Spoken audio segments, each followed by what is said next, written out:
Sorry guys, good to go. Hi Stuart, let's talk about the big game on Saturday. Looking forward to it, and how important is it in your eyes?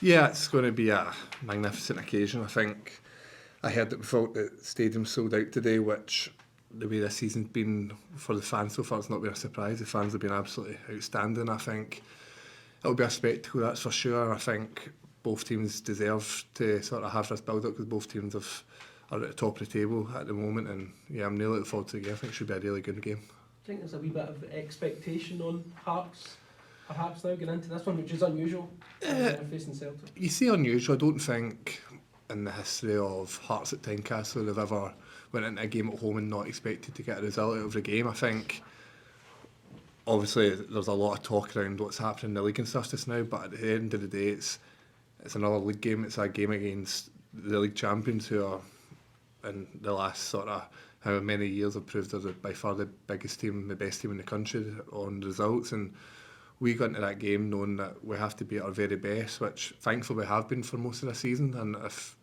we go in at our very best, there's no reason we can't go and believe that we can get the result. That would be fantastic for the club. You were with Kelly last year with Derek. He's taken you with him to Hearts. Are you surprised at how well things have gone straight away? I mean, you can say surprise. I think the league position obviously at the moment is really positive, and it's hard to say when you go to a new club. There's a lot of factors that maybe come into it. You don't have expectations of where you expect to be, so to speak, but I went into this club knowing that what the gaffer can do, what he'd done at Kelly, and knowing that he'd bring success to this football club. Maybe it happened a bit quicker than some people expected. Not happened because we've not achieved anything yet, but yeah, it's been better than I could ever have imagined. It's been a fantastic start and long may it continue. Sorry, I'm not. I was going to say, do you sense a vulnerability about Celtic just now? You hear whispers of this, and I think it's a little bit unfair towards Celtic. I think you look at it, they've lost one league game all season. They're not exactly in dire straits. People can say what they want, and outside us looking in, we know we're playing going to be by far our toughest test that we've had, and probably the toughest test we're going to face in the league. We have to go into the game focused purely on what we're going to do as Hearts.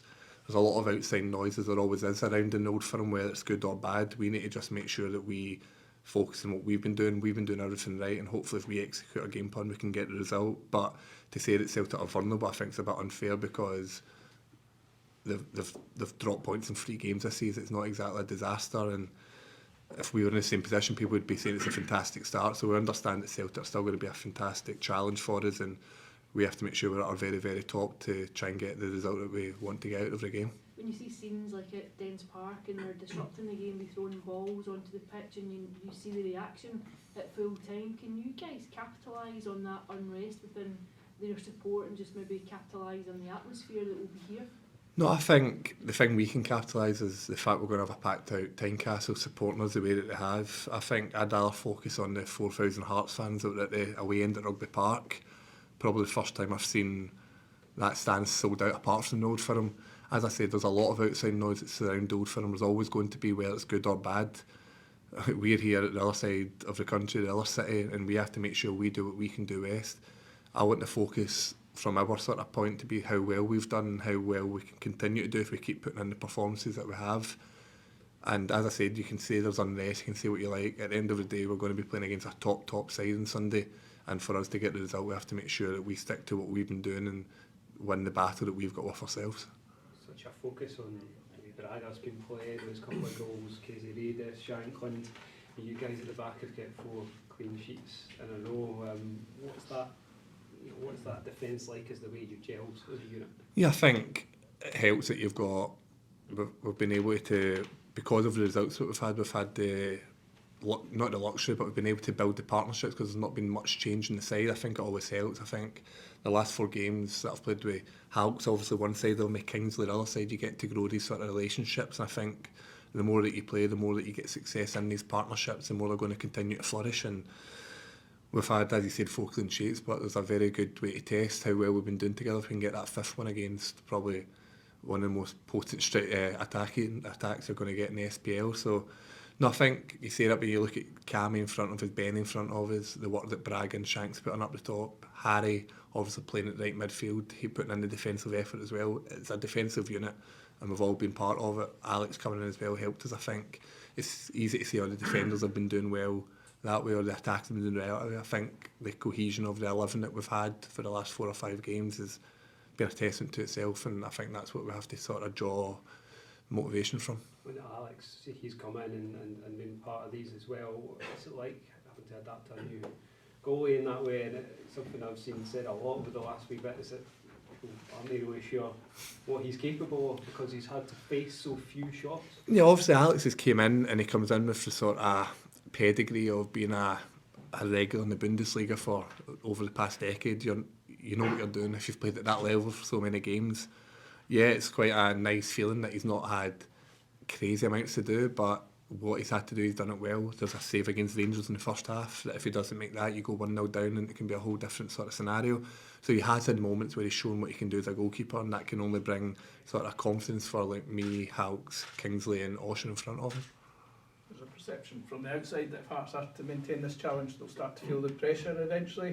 As a dressing room, what is the vibe like at the minute? Is it still pretty relaxed and excited? No, I think there can only sort of be one sort of atmosphere in our change room just now. It's one of joy, one of confidence. Like, there's no point lying saying that we're not confident. We've went in and we've won 7 games out of the 8 games in the league, which is an amazing start for us. But I wouldn't say there's a pressure of the outside noise, because we've got such a strong change room with such a strong message between ourselves of what our targets are, and we know what we're focused on and we know what we have to do going forward. And so far it's been better than anybody could have maybe dreamed for the first start of the season, and just long may that continue. In terms of the potential ramifications, if you win this game, go 8 points clear, I think that's pretty unheard of for any non-Old Firm team at this stage of the season.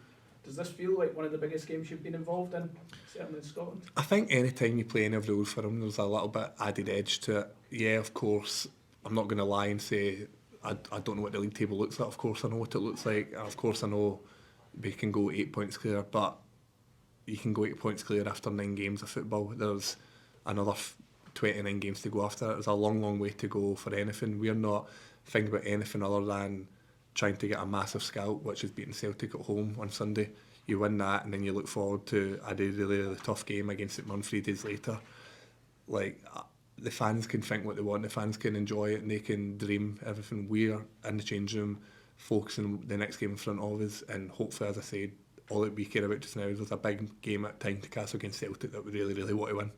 You're a professional footballer. It's not a sort of game that you want to play in anyway. Of course, like, I've been lucky enough that I've had a couple of results against Old Firm in the past with Kilmarnock. Mostly, obviously, we got one at Ibrox early in this season. It's a sort of game that if you want to play football in the SPL, you look forward to playing against Celtic and Rangers in front of a packed stadium. That's what you sort of play at this level for, and we've got a chance to do that in front of probably the most buoyant Tynecastle crowd you could possibly imagine. So yeah, it'll be an experience I'm really, really looking forward to. So you mentioned there that the fans are entitled to dream while the players are a bit more pragmatic, but have you even sensed that when you've been out and about in the city and just your day-to-day life? Are you getting fans coming up to you and starting to chat about things? Well, I'm a Glasgow boy, so I don't see much of it. I'm sort of on the outside of that, thankfully.